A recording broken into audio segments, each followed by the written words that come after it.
صرف 5 منٹ کا مدرسہ قرآن و حدیث کی روشنی میں 28 رمضان المبارک۔ نمبر 1، اسلامی تاریخ۔ حضور صلی اللہ علیہ وسلم کی مبارک زندگی۔ رسول اللہ صلی اللہ علیہ وسلم کی پرورش و تربیت شروع ہی سے اللہ تعالیٰ نے اپنی خاص رحمت سے مخصوص طریقے پر فرمائی تھی۔ بچپن سے ہی انتہائی پاک و صاف زندگی گزاری۔ جس ماحول میں آپ صلی اللہ علیہ وسلم پیدا ہوئے تھے اس میں ہر طرف طرح طرح کی سماجی سیاسی برائیاں اور اخلاقی گندگیاں پھیلی ہوئی تھی، مگر اس ماحول سے دور رہ کر آپ صلی اللہ علیہ وسلم زندگی گزارتے۔ اللہ کی نافرمانی سے آپ صلی اللہ علیہ وسلم کو تمام نفرت تھی۔ قوم میں آپ صلی اللہ علیہ وسلم سب سے زیادہ اعلیٰ اخلاق والے، سب سے زیادہ شرم و حیا والے اور سچی گفتگو کرنے والے تھے۔ رشتوں کا خیال رکھتے، لوگوں کا بوجھ ہلکا کرتے اور ضرورتیں پوری کرتے، وعدہ پورا کرنے کا بہت اہتمام کرتے۔ حضرت عبداللہ بن ابو حمزہ رضی اللہ عنہ بیان کرتے ہیں کہ بعثت سے پہلے آپ صلی اللہ علیہ وسلم سے ایک معاملے پر میں نے یہ وعدہ کیا کہ پھر آؤں گا، لیکن میں بھول گیا اور تیسرے دن ادھر سے آیا تو دیکھا کہ آپ صلی اللہ علیہ وسلم اب تک وہی انتظار کر رہے ہیں۔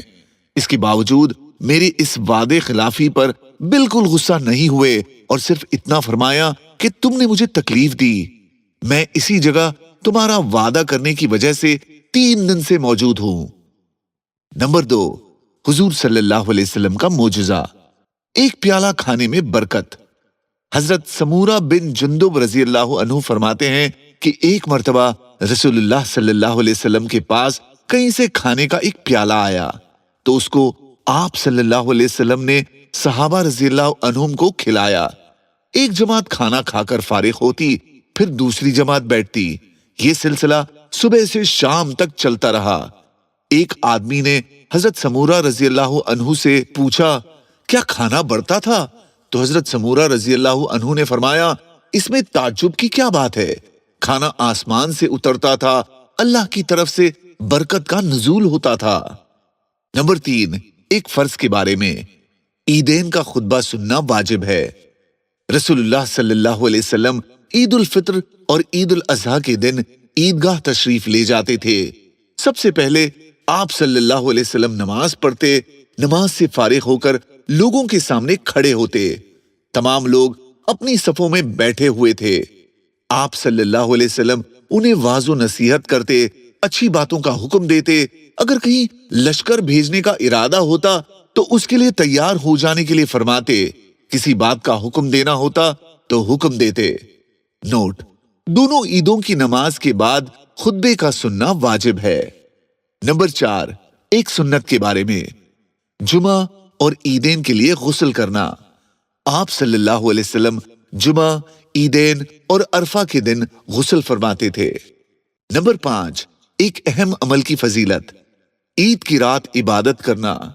رسول اللہ صلی اللہ علیہ وسلم نے فرمایا، جو شخص عید الفطر اور عید الاضحیٰ کی راتوں کو جگ کر اللہ تعالیٰ کی عبادت کرے گا تو اس قیامت کے دن اس کا دل زندہ رہے گا، جس دن لوگوں کے دل مردہ ہو جائیں گے۔ نمبر 6، ایک گناہ کے بارے میں۔ دکھاوے کے لیے کپڑا پہننا۔ رسول اللہ صلی اللہ علیہ وسلم نے فرمایا، جو شخص شہرت کے لیے دنیا میں کپڑا پہنے گا، اللہ تعالیٰ اس کو قیامت کے دن رسوائی کے کپڑے پہنائیں گے اور پھر اس میں آگ بھڑکائیں گے۔ نمبر 7، دنیا کے بارے میں۔ بازاروں سے بچو۔ حضرت ابو درداء رضی اللہ عنہ فرماتے ہیں کہ مسلمان کی بہترین کوٹری اس کا گھر ہے جس میں وہ اپنی نگاہوں اور شرمگاہ کی حفاظت کرتا ہے۔ لہٰذا اے لوگوں، تم اپنے آپ کو بازاروں میں اٹھنے بیٹھنے سے بچاؤ، اس لیے کہ بازار فضول اور بیکار کی چیزوں میں مشغول کر دیتا ہے۔ نمبر 8، آخرت کے بارے میں۔ اللہ کے خوف سے رونا۔ حضرت ابن عباس رضی اللہ عنہما اللہ کے خوف سے اس قدر روتے تھے کہ چہرے پر آنسوؤں کے ہر وقت بہنے سے 2 نالیاں سی بن گئی تھی۔ نمبر 9، طب نبوی سے علاج۔ قرآن کریم ہر مرض کے لیے شفا ہے۔ قرآن کریم میں اللہ تعالیٰ فرماتا ہے، وَنُنَزِّلُ مِنَ الْقُرْآنِ مَا هُوَ شِفَاءٌ ورحمة للمؤمنين. ترجمہ: ہم قرآن میں ایسی چیزیں نازل کرتے ہیں جو ایمان والوں کے حق میں شفا اور رحمت ہے۔ نمبر 10، نبی صلی اللہ علیہ وسلم کی نصیحت: ایک دوسرے کو ہدیہ دیا کرو۔ رسول اللہ صلی اللہ علیہ وسلم نے فرمایا، ایک دوسرے کو ہدیہ دیا کرو، ہدیہ دلوں کی رنجش کو دور کرتا ہے، اور کوئی پڑوسن اپنے پڑوسن کے ہدیے کو حقیر نہ سمجھے، اگرچہ وہ بکری کے خر کا ایک ٹکڑا ہی کیوں نہ ہو۔ جزاک اللہ۔